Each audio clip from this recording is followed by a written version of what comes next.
রহস্যময় একটি পুতুলকে কেন্দ্র করে আতঙ্ক ছড়িয়ে পড়েছে কুড়িগ্রাম শহর জুড়ে। ১০১টি সুইবিদ্ধ লাল সাদা রঙের পুতুলটি আতঙ্কিত করে তুলেছে পুরো এলাকাবাসীকে। পুতুলের গায়ে ১০১টি সুই এত বড়, ওটা মানে ভিতরে লাগিয়ে দিয়েছে। পুতুলটির হাতে পায়ে মুখে সব জায়গায় সূচ বিদ্ধ করা, সব মিলিয়ে সূচের সংখ্যা ১০১টি। মুখটি বিকৃত করা হয়েছে লাল রং অথবা রক্ত দিয়ে। গত ১৫ জানুয়ারি কুড়িগ্রাম পৌর শহরের কলেজপাড়া গ্রামের মৃত মাজেদুল ইসলামের বাড়ির উঠানে পরিত্যক্ত অবস্থায় পাওয়া যায় এমন এক বীভৎস পুতুল, যা পাওয়ার পর ভয় ছড়িয়ে পড়েছে মাজেদুল ইসলামের পরিবার সহ পুরো এলাকায়। সবার ধারণা কালো জাদু করার জন্য কেউ করেছে এমন কাজ। ওই উখানের মধ্যে আমার চোখ গেছে, তারপরে আমি ভয় পাইলাম। তারপরে আম্মু কইলাম, আম্মু ওটা কি পুতুল না? আমি বললাম হ্যাঁ।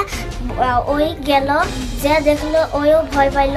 মর্জিনা বেগম নামের স্থানীয় এক নারী জানান, পুতুলটি প্রথম চোখে পড়ে একটি শিশুর। কৌতূহলবশত পুতুলটি দেখতে গিয়ে গা শিউরে ওঠে সবার। পরে পরিবারের অন্য সদস্য আব্দুল হালিমকে বিষয়টি জানালে তিনি গুনে দেখেন ১০১টি সূচ ফোটানো রয়েছে পুতুলটির শরীর জুড়ে। তখন কাইয়া ভয়ও তো বলায় না, আমি তো ভাতের তুলেটা আমার হাতে নাতিনিক তুলি খুব আনছি, উঠিয়ে ওইটা আসে নিজে দেখিয়ে কয় এটা তো মারাত্মক কথা।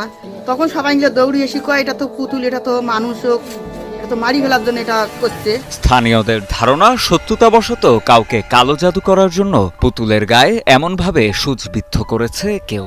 অনেকেই বিশ্বাস করেন পুতুলের শরীরে সূচ ফোটালে কালো জাদুর প্রভাবে তা আঘাত করে শত্রুর শরীরে। সূচবিদ্ধ রহস্যময় পুতুলটি দেখতে মাজেদুল ইসলামের বাড়িতে ভিড় করেছেন উৎসুক জনতা। মানুষ মারা একটা, এটা যেটাকে বলে কালা জাদু, কিন্তু এই মারতে চাবো কি কারণ? আমার তো আর কোটি কোটি টাকাও নাই যে আমাকে মারার জন্য এটা করব, কিন্তু কে করছে এটা জানতে পারতেছি না, বুঝতেও পারতেছি না, কেন করলো কি কারণে এটাও বলতে পারতেছি না, কিন্তু আমার সন্দেহ কাউরে হয় না। হাদিসে জাদুটোনা উল্লেখ আছে বলে জানান স্থানীয় জামে মসজিদের ইমাম মাওলানা মোহাম্মদ শফিকুল ইসলাম। সূচবিদ্ধ পুতুলটির ভেতরে যদি কারো নাম পাওয়া যায় তবে কালো জাদু হবার সম্ভাবনাই বেশি। এ ধরনের কাজ যারা করেন তাদের ঈমান থাকে না বলেও দাবি করেন তিনি। ক্ষতি করার জন্য এই কাজগুলো করে থাকে, আর এগুলো জাদু গান বা কুফরি জাতীয় জিনিস। এই কাজগুলো যারা করে থাকে সাধারণত তাদের ঈমান থাকে না।